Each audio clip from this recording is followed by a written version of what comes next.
محترم بزرگوں اور بھائیوں، بہت پہلے سورہ کہف کے تعلق سے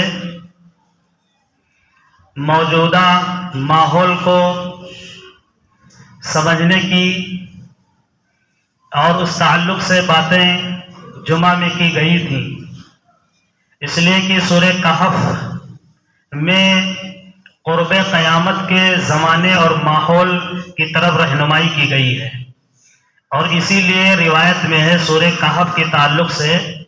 کہ جو کوئی جمعہ کے دن سورہ کہف کی تلاوت کرتا ہے تو دوسرے جمعہ تک یعنی ایک ہفتے تک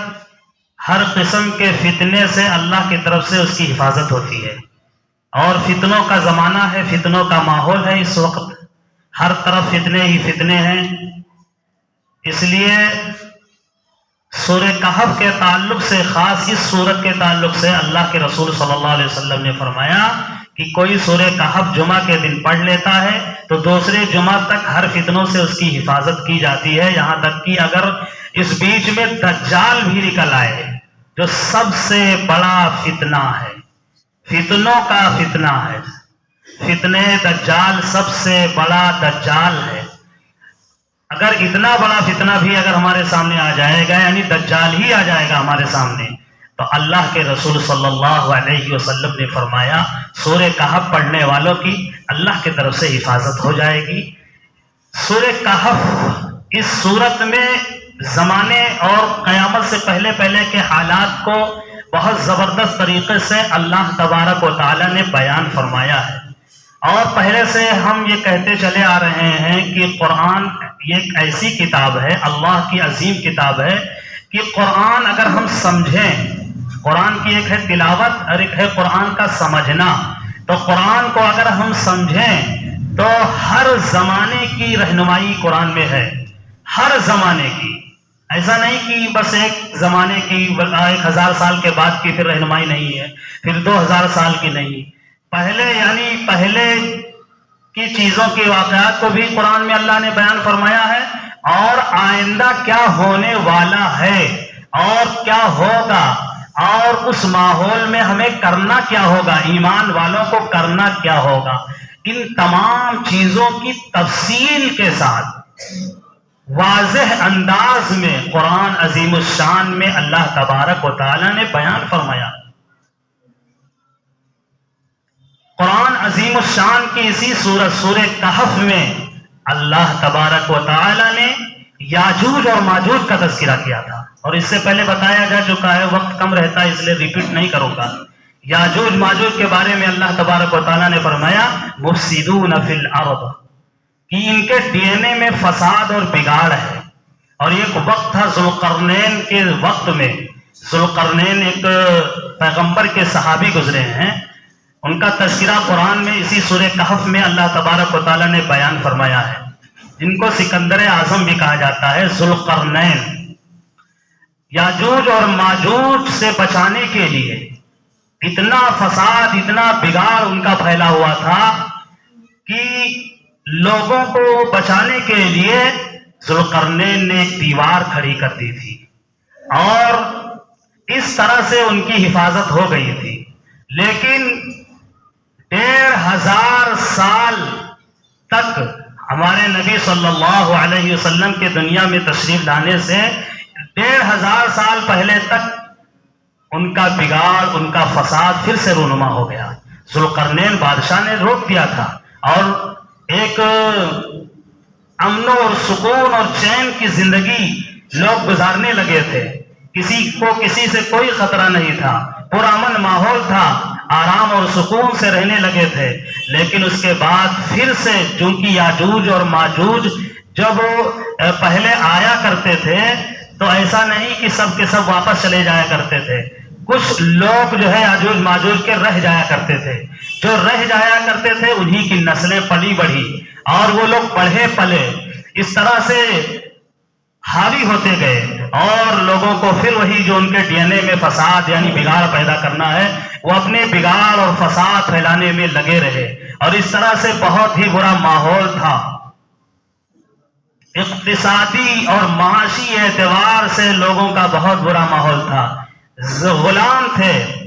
اور غلام ہونے کی بہت سی شکلیں ہیں، ذہنی غلامی، جسمانی غلامی، تہذیبی غلامی، عقیدے کی غلامی، بہت طرح کی غلامی ہوتی ہے۔ اس طرح سے وہ غلامیت کی چکی میں پس رہے تھے۔ بڑے بڑے پیغمبر ان کی رہنمائی کے لیے اور ان کو اللہ سے ملانے کے لیے اور تمام طرح کی تنگی اور پریشانیوں سے نجات دلانے کے لیے پیغمبر تشریف لائے۔ آخری نبی حضرت محمد صلی اللہ علیہ وسلم تشریف لائے، اور ان کی جو اقتصادی اور معاشی کنٹرول تھا ان کے ہاتھ میں،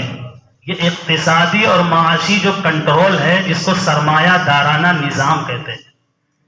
سرمایہ دارانہ نظام کہتے ہیں۔ ایک روایت ہے دجال کے تعلق سے، حضرت مغیرہ بن شعبہ رضی اللہ تعالیٰ عنہ ایک جلیل القدر صحابی ہیں، وہ روایت کرتے ہیں کہ ہم سب سے زیادہ محبوب نبی سے جو پوچھتے تھے وہ دجال کے بارے میں پوچھتے تھے۔ حالانکہ صحابہ کرام دجال سے ڈرتے نہیں تھے، موت سے نہیں ڈرتے تھے، صحابہ کرام کو موت کا کوئی خوف نہیں تھا۔ یہ تو ہم جیسے کمزور ایمان والوں کے لیے خوف کا موہ ہوتا ہے، لیکن صحابہ نہیں ڈرتے تھے مرنے سے، نہ دجال سے ڈرتے تھے۔ پھر بھی جب دجال کا ذکر آتا تھا، تذکرہ ہوتا تھا، تو دھاڑے مار مار کر کے صحابہ کرام رونے لگتے تھے۔ اس کی وجہ محدثین نے یہ لکھا ہے کہ چونکہ دجال کا مطلب ہوتا ہے، یہ ایک لقب ہے، دجال کا مطلب بہت دجل کرنے والا، مکر و فریب کرنے والا، حقیقت کچھ اور ہے اور کسی اور چیز کو ظاہر کرنے والا، جو ظاہر کر رہا ہے وہ اس کی حقیقت نہیں ہے، یعنی مکاری کرنے والا، جس کو دیہاتی میں اپنے یہاں کے لینگویج میں اس کو سمجھے کہ مکار بہت بڑا۔ دجال کا مطلب مکار، بہت زیادہ مکاری کرنے والا، حقیقت سے اس کا دور دور تک کوئی تعلق نہیں۔ تو چونکہ ایمان والوں کے لیے بڑا امتحان، بڑی آزمائش کا یہ لمحہ ہوتا ہے کہ کیسے کسی کے چال میں، کسی کے باتوں میں کیسے کس طرح سے پھنس جائیں۔ ظاہر سی بات ہے وہ مکار ہے تو پھنسا لے گا، وہ اپنی باتوں سے، اپنی حرکتوں سے، اپنے عمل سے۔ اس لیے یہ ڈرنے والی چیز ہے کہ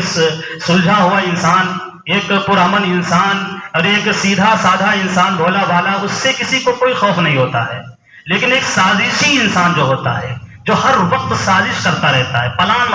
بناتا رہتا ہے، جالیں بچھانے میں ماہر ہوتا ہے، اس سے ہر کوئی ڈرتا ہے۔ اس دنیا ہی میں، ہمارے معاشرے میں بھی، ہمارے محلے میں بھی ہر کوئی اس سے خوف کھاتا ہے۔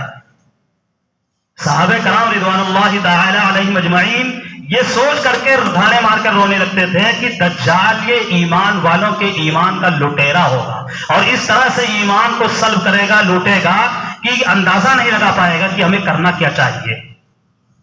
تو حضرت مغیرہ بن شعبہ رضی اللہ تعالی عنہ فرماتے ہیں کہ میں سب سے زیادہ دجال کے بارے میں محبوب نبی سے سوال کیا کرتا تھا، پوچھا کرتا تھا۔ اللہ کے رسول صلی اللہ علیہ وسلم نے ایک موقع پر خود فرمایا کہ مغیرہ، سب سے زیادہ دجال کے بارے میں تم ہی پوچھتے ہو، کیا وجہ ہے، کیوں بار بار پوچھتے ہو دجال کے بارے میں؟ تو حضرت مغیرہ بن شعبہ رضی اللہ تعالیٰ عنہ فرماتے ہیں کہ میں اس لیے محبوب نبی آپ سے پوچھتا ہوں کہ آپ ہی نے فرمایا ہے کہ اس کے ایک ہاتھ میں روٹی کا پہاڑ ہوگا اور دوسرے ہاتھ میں بے پناہ پانی ہوگا۔ ایک ہاتھ میں روٹی کا پہاڑ ہوگا، دوسرے ہاتھ میں پانی ہوگا۔ اور ایک روایت میں ہے کہ حضرت مغیرہ بن شعبہ نے فرمایا کہ دجال کے ایک ہاتھ میں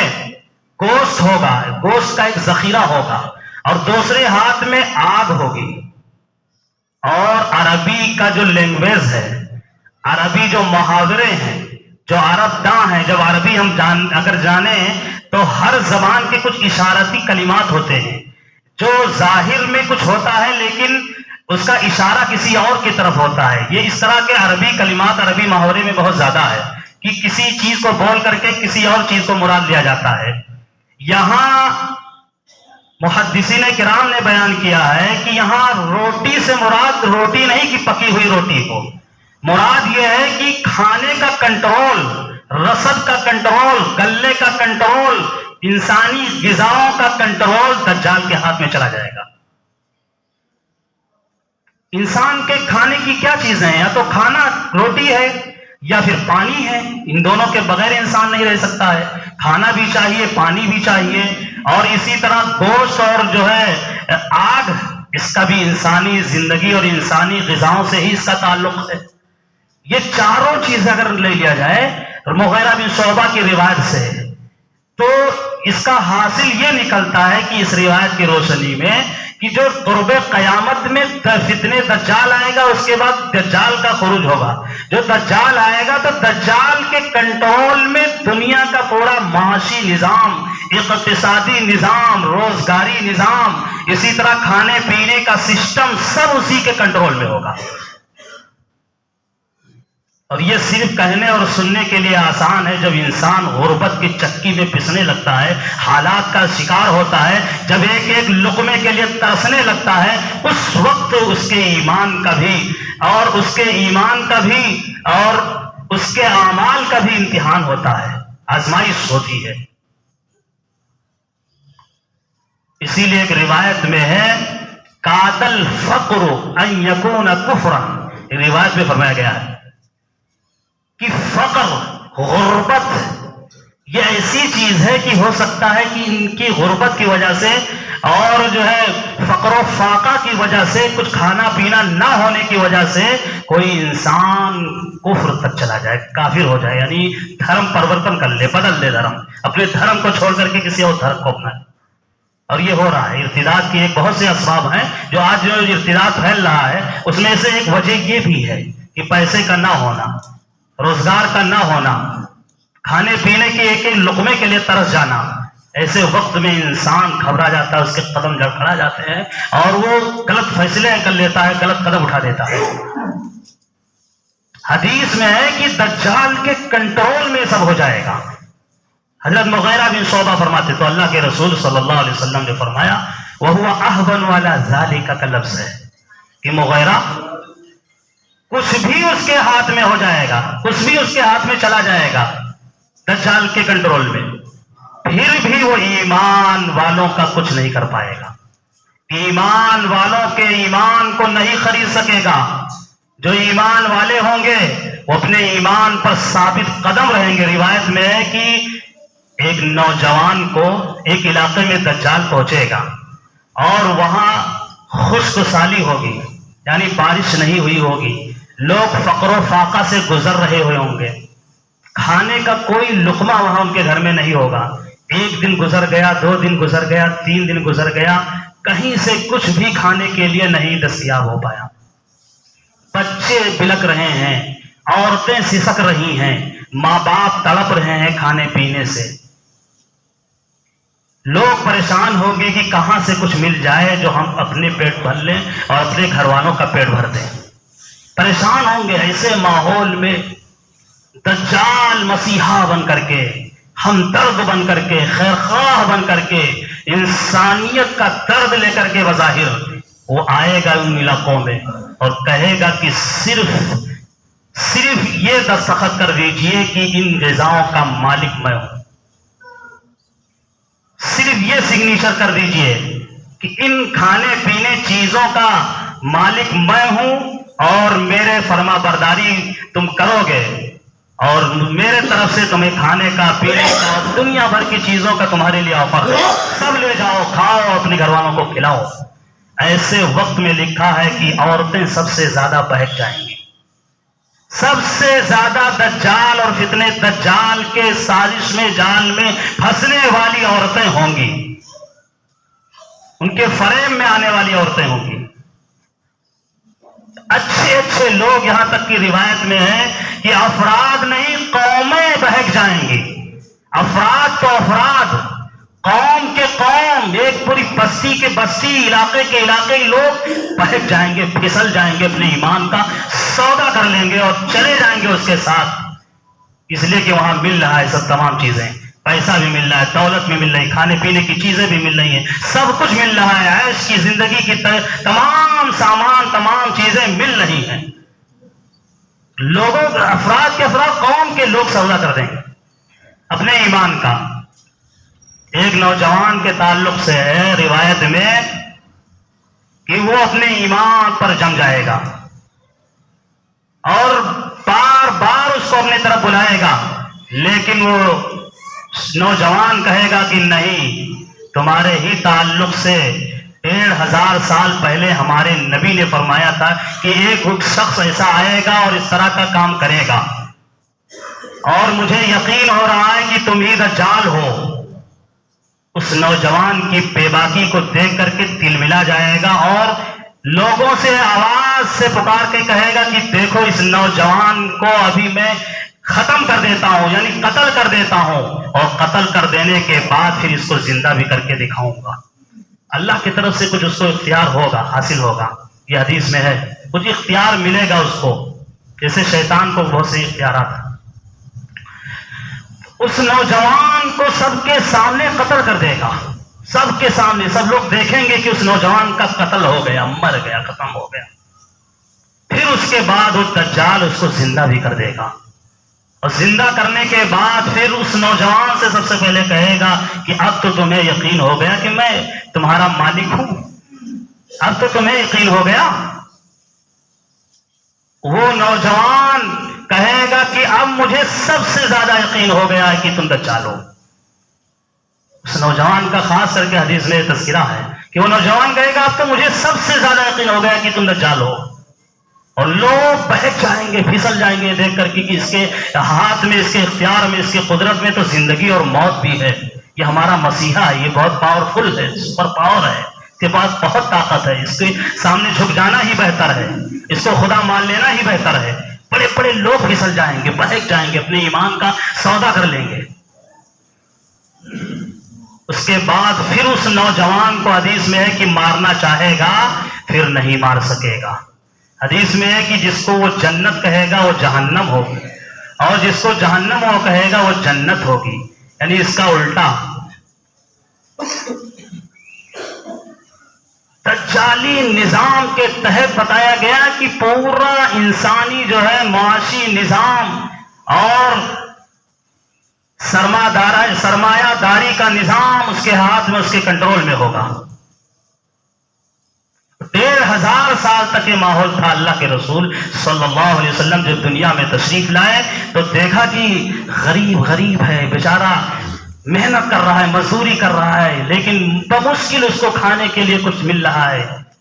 اور مالدار ہوتا جا رہا ہے، اس کے پاس بے پناہ دولت۔ اللہ کے رسول صلی اللہ علیہ وسلم کی سب سے زیادہ تعلیمات اگر دیکھیں تو اسی پر ملیں گی کہ اللہ کے رسول صلی اللہ علیہ وسلم نے ایک انقلاب برپا کر دیا کہ دولت کسی ایک کے پاس نہیں ہونی چاہیے، کسی ایک کے پاس ذخیرہ نہیں ہونی چاہیے، دولت یہ چلتی رہنی چاہیے لوگوں میں، یہ نہیں کہ صرف ایک ہاتھوں میں یا چند لوگوں کے ہاتھوں میں پورا دولت کا ایک پورا ذخیرہ پیسہ سمٹ کر کے ان کے پاس چلا جائے، جس کو سرمایہ دارانہ نظام کہتے ہیں، جس کو دجالی نظام کہتے ہیں۔ دنیا میں بڑی جنگیں ہوئی ہیں، اور جنگوں کا مقصد جو ہے یا تو پھر اپنے اقتدار کو بڑھاوا دینے کے لیے ہوتا ہے، سطح کے لیے جنگیں ہوتی ہیں، پاور بڑھانے کے لیے، دولت اکٹھا کرنے کے لیے، یا انتقامی طور پر جنگیں ہوتی ہیں۔ لیکن اسلام میں ایک ایسی بھی جنگ ہوئی ہے جو صرف غریبوں کے لیے جنگ ہوئی ہے۔ ایسی جنگ کی مثال تاریخ انسانی میں کہیں نہیں ملتی ہے۔ اسلام میں ایک ایسی جنگ ہوئی ہے جو غریبوں کے لیے ہوئی ہے۔ حضرت ابو بکر صدیق رضی اللہ تعالیٰ عنہ کا دور خلافت ہے، اور کچھ لوگ مانعین زکوٰۃ نکل آئے، مانعین زکوٰۃ یعنی زکوٰۃ نہیں دیں گے، زکوٰۃ جو ہے منع کر دیے کہ ہم بیت المال میں یا اسلامی جو بیت المال ہے اس میں ہم نہیں دیں گے، بلکہ اپنے یہاں کے علاقے کے لوگوں میں ہم زکوٰۃ کو تقسیم کر دیں گے، دے دیں گے اپنے اعتبار سے۔ جبکہ جہاں اسلامی حکومت ہو اور خلافت ہو وہاں نظام یہ ہوتا ہے کہ سب کے زکوٰۃ کا پیسہ ایک جگہ اکٹھا ہو، اور یہ ضروری ہوتا ہے کہ سب لوگ اپنی زکوٰۃ نکال کر کے وہاں اکٹھا کریں۔ پھر جو خلیفہ اور اس کی ذمہ داری ہوتی ہے، جو امیر المومنین وہ اپنے حساب سے جہاں جہاں اس کے مستحقین ہیں ان تک وہ پہنچائے۔ کچھ لوگوں نے منع کر دیا کہ نہیں ہم ایسا نہیں کریں گے، نہیں دیں گے۔ حضرت ابو بکر صدیق رضی اللہ تعالیٰ عنہ فوج تیار کرنے لگے، تلواریں نکال لی کہ اگر اللہ کے نبی کے زمانے میں اگر کوئی ایک گھوڑے کے لگام کو زکات کے طور پر دیتا تھا، اگر وہ نہیں دے گا، ایک معمولی سا لگام اگر کوئی منع کرے گا نہیں دیں گے تو اس سے جنگ کی جائے گی۔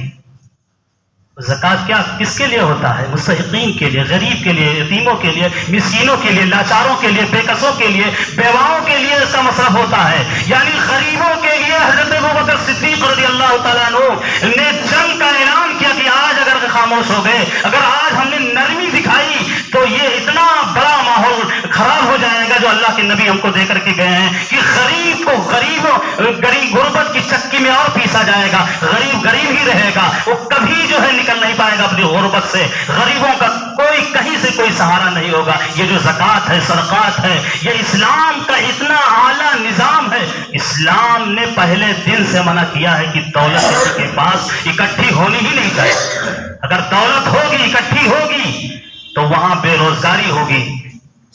وہاں کرپشن ہوگا، وہاں بدعنوانیاں ہوں گی، وہاں رشوت خوری ہوگی، وہاں سودی نظام ہوگا۔ اگر دولت ہوگی چند ہاتھوں میں، بے پناہ منافع خوری ہوگی، اور لوگ غریب ہوں گے، بے کس ہوں گے، لاچار ہوں گے، بے روزگار ہوں گے، مہنگائی سے جوجھیں گے، پریشان حال ہوں گے۔ اس کے خلاف اسلام نے، قرآن نے پہلے دن سے اعلان کیا ہے کہ دولت کسی ایک کے پاس نہیں ہونی چاہیے۔ اللہ کے رسول صلی اللہ علیہ وسلم کی تعلیمات میں ایک نہیں کئی جگہوں پہ اس طرح سے نظام ہے۔ اللہ کے رسول نے فرمایا اس طرح کا نظام اسلام نے دیا کہ دولت اکٹھی ہو ہی نہیں پائے گی کسی کے پاس۔ یہ زکوٰۃ کا جو نظام ہے، زکوٰۃ ہی نہیں ہے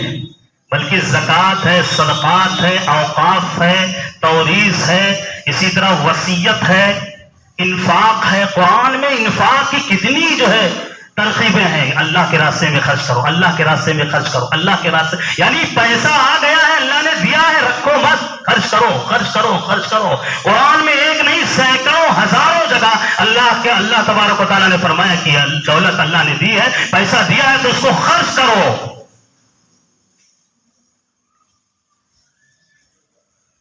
اوقاف، وقف، کتنے بڑے بڑے مالدار پراپرٹی کے لوگ، ان کے لیے وقف ہے کہ وقف کر دو، اللہ کے راستے میں وقف کر دو، زمین وقف کر دو، مسجد کے لیے، مدرسے کے لیے، کسی اور چیز کے لیے وقف کرو، زمینیں وقف کرو۔ اسی طرح توریث ہے، مرنے کے بعد تمہاری جائیدادیں دوسرے لوگوں میں تقسیم ہو جائیں گی۔ اسی طرح جو ہے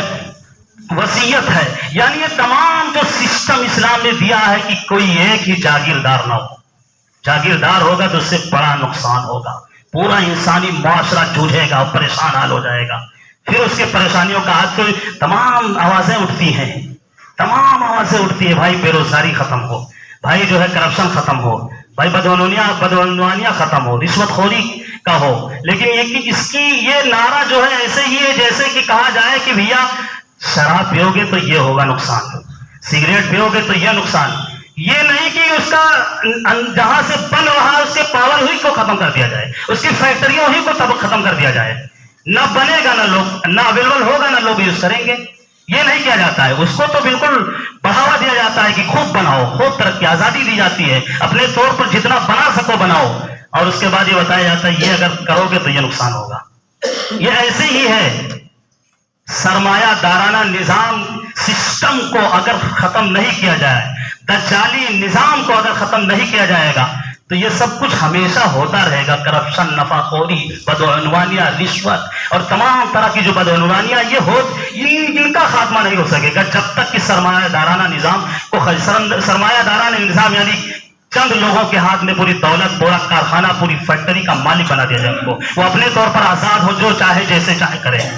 اس کو کہتے ہیں، اسلام نے اس چیز کو ختم کیا، نہیں دولت اور کسی کے پاس اکٹھی نہیں ہونی چاہیے۔ والذین یکنزون الذهب والفضة ولا ينفقونها في سبيل الله فبشرهم بعذاب أليم۔ سونا اور چاندی کو اگر اکٹھا کر کے رکھتا ہے اور زکات نہیں نکالتا ہے تو اس کے لیے فبشرهم، اللہ تبارک و تعالیٰ نے فرمایا دردناک عذاب کی خوشخبری اس کو سنا دیجیے۔ بہت سی آیتیں، ایک الگ اس کا ٹاپک ہے، موضوع ہے کسی جمعے میں انشاءاللہ بیان کرنی، کہ کس طرح سے کہا گیا ہے کہ اپنے اگر اللہ نے مال دیا ہے، دولت دی ہے تو اس کو اپنے پاس نہ رکھو۔ وَيَسْأَلُونَكَ مَاذَا يُنْفِقُونَ، وَيَسْأَلُونَكَ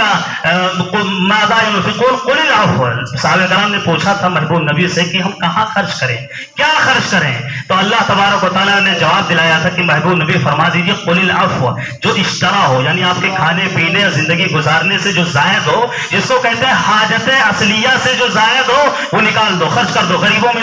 دے دو, جو بے لاچار ہے, جو کمزور ہے, جو مجبور ہے, جو محتاج ہے, جو ضرورت مند ہے, تمہارے جو زائد ہے اس زائد چیز کو دے دو. قُلِ الْعَفْوَ. اس طرح سے کہ نظام اسلامی نظام ہے. اللہ کے رسول صلی اللہ علیہ وسلم نے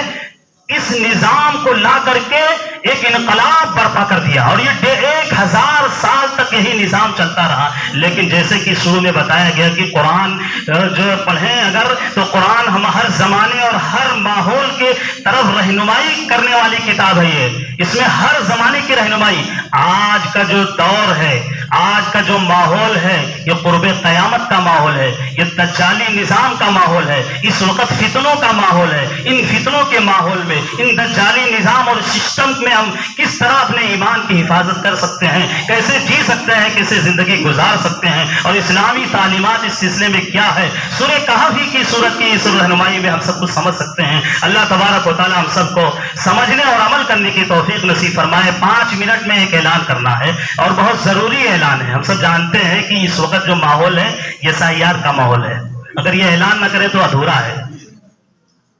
اور یہ اتنا ضروری کام ہے SIR کا. اس سلسلے میں ایک روایت بھی ہے حضرت عبداللہ ابن مسعود رضی اللہ تعالیٰ عنہ کی. حضرت عبداللہ ابن مسعود رضی اللہ تعالیٰ عنہ فرماتے ہیں, اللہ کے رسول صلی اللہ علیہ وسلم نے فرمایا کہ کوئی اگر کسی انسان کے ضرورت کو پوری کرنے کے لیے قدم بقدم چلتا ہے, کسی انسان کی کوئی ضرورت ہے, اس ضرورت کو پوری کرنے کے لیے کوئی قدم بڑھاتا ہے, ہر قدم کے بدلے اس کو 10 سال اعتکاف کرنے کا ثواب اللہ کے یہاں لکھ دیا جاتا ہے. اور اللہ کے لیے ایک دن کے اعتکاف کا اجر اتنا ہے, حدیث میں ہے, کہ اس کے اور جہنم کے بیچ میں 3 خندق گویا کہ حائل کر دی گئی ہو, اور ایک خندق کی چوڑائی زمین اور آسمان کی جتنی چوڑائی ہے اتنی چوڑائی ایک خندق میں ہوتی ہے. اتنا دور اس سے جہنم کر دیا جاتا ہے. اگر کوئی کسی انسان کی ضرورت کے لیے, آج اس وقت ضرورت ہر ایک انسان کی ہے, ہر ایک فرد کی, ہر ایک پڑوسی کی ہے, ہر ایک بھائی کی ہے, ہم اس کے جو ہے اس کا خیال کریں, اس کی بھلائی کریں. جو یہ فارم بھرا جا رہا ہے, یہ فارم بھرنا تو بالکل ضروری ہے, ہم سب جانتے ہیں. اس کا 4 دسمبر تک اس کا ڈیٹ ہے, اور جو الیکشن کمیشن کی طرف سے اس کو اپڈیٹ کرایا جا رہا ہے کہ اس میں جس کا اپڈیٹ ہو جائے گا, چڑھ جائے گا نام, وہی لوگ حقدار ہوں گے ووٹ دینے کے, اور جن کا نام رہ جائے گا نہیں بھر پائیں گے وہ ووٹ دینے کے لائق نہیں ہوں گے. جب ہم ہندوستان میں رہتے ہوئے ووٹ ہی نہیں دے پائیں تو پھر ہمارا کیا مقصد ہے؟ یعنی ووٹ دینا ہر ایک کا ایک حق ہے. ایک بڑے حق سے محرومی ہو جائے گی اگر اس میں ہم سستی کریں گے, لاپرواہی کریں گے. اس وقت جو SIR فارم جو بھرا جا رہا ہے, اس میں ایسے بھی ہمارے بھائی ہیں, بہت سے ایسے گھر ہیں, بہت سے ایسے لوگ ہیں جو نہیں جانتے ہیں کہ کیسے فارم بھرا جائے, اور یہ بھی نہیں جانتے کہ کتنا بھرنا ضروری ہے, اس فارم کو بھرنا کتنا ضروری ہے. تو ہم سب جانتے ہیں جو جڑے ہوئے ہیں سوشل میڈیا سے, اور پڑھے لکھے لوگ ہیں الحمدللہ, جو پڑھے جانکاری رکھتے ہیں, تو وہ سب جانتے ہیں کہ حساسیت اس کی نزاکت کیا ہے, اس کی ضرورت کی اور اہمیت کیا ہے. لیکن بہت سا ایک بڑا طبقہ ہمارے ایمان والوں کا, مسلمانوں کا, لوگوں کا ہے کہ جو لوگ اس کی ضرورت ہی نہیں سمجھتے ہیں. ان کو اس کا مقصد بتایا جائے, اس کی اہمیت بتائی جائے, اور چل پھر کر کے یہ جو چند دن بچے ہیں کیمپ لگا کر کے, یا کسی اور علاقے میں جہاں دیکھیں کہ وہاں ابھی بالکل سب سوئے ہوئے ہیں, تو وہاں جا کر کے بیداری لانے کی کوشش کی جائے, اور وہاں جایا جائے. جو پڑھے لکھے لوگ ہیں وہاں سمجھائیں کہ اس طرح سے فارم SIR فارم کا نکالا جائے. یہاں اگر بیلوں نے نہیں پہنچایا ہے تو اس کو کیسے ڈاؤن لوڈ کیا جائے, اور پھر اس کے بعد ان کو کیسے کس طرح سے بھرا جاتا ہے وہ طریقہ بتائیں, بھر بھی دیں. بہت بڑا اجر کا کام ہوگا اس وقت. اس وقت کا سب سے بڑا اور عظمت والا, اہمیت والا, اجر والا, ثواب والا کام اگر ہمارے نزدیک اس وقت ہے تو یہ 4, 5, 10, 12 دن کے اندر جو SIR فارم کا جو بھرا جا رہا ہے, کسی کا بھر دینا ہے. یہ سب سے بڑا کام ہے. اللہ تبارک و تعالی ہم سب کو عمل کی توفیق نصیب فرمائے. آمین.